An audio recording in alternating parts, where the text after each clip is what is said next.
ৰ'ব ভিডিঅ'টো স্কিপ নকৰিব।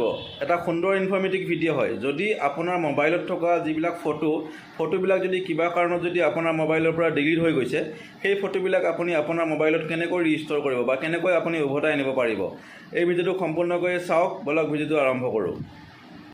প্ৰথমে আপুনি মোবাইলৰ গুগল ব্ৰাউজাৰটো অ'পেন কৰি ল'ব। কৰাৰ পিছতে ইয়াতে আপুনি টাইপ কৰিব গুগল ফটো টাইপ কৰিব। টাইপ কৰাৰ পিছতে যিটো ৱেবছাইট আহিব ইয়াতে গুগল ফটো, ইয়াতে আপুনি ক্লিক কৰি দিব।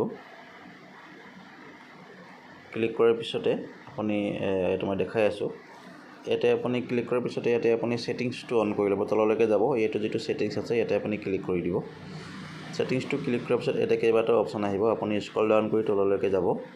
যোৱাৰ পিছতে এটা অপশ্যন পাব আপুনি ছাজেশ্যন, এই অপশ্যনটোত আপুনি ক্লিক কৰি দিব। ক্লিক কৰাৰ পিছতে ইয়াতে কেইবাটাও অপশ্যন পাব, ক্ৰিয়েশ্যন পাব, ছাজেশ্যন, ৰিটেনশ্যন এনেকৈ পাব। যিটো আপোনাৰ তলত আছে আপোনাৰ যিটো আনছেভ ক্ৰিয়েশ্যন যিটো অপশ্যন আছে, ইয়াতে আপুনি ক্লিক কৰি দিব। ক্লিক কৰাৰ পিছতে আপোনাৰ মোবাইলত যিমানবিলাক আগত ডিলিট হৈ যোৱা আপোনাৰ ফটো আছিলে এইবিলাক আহি পৰিব।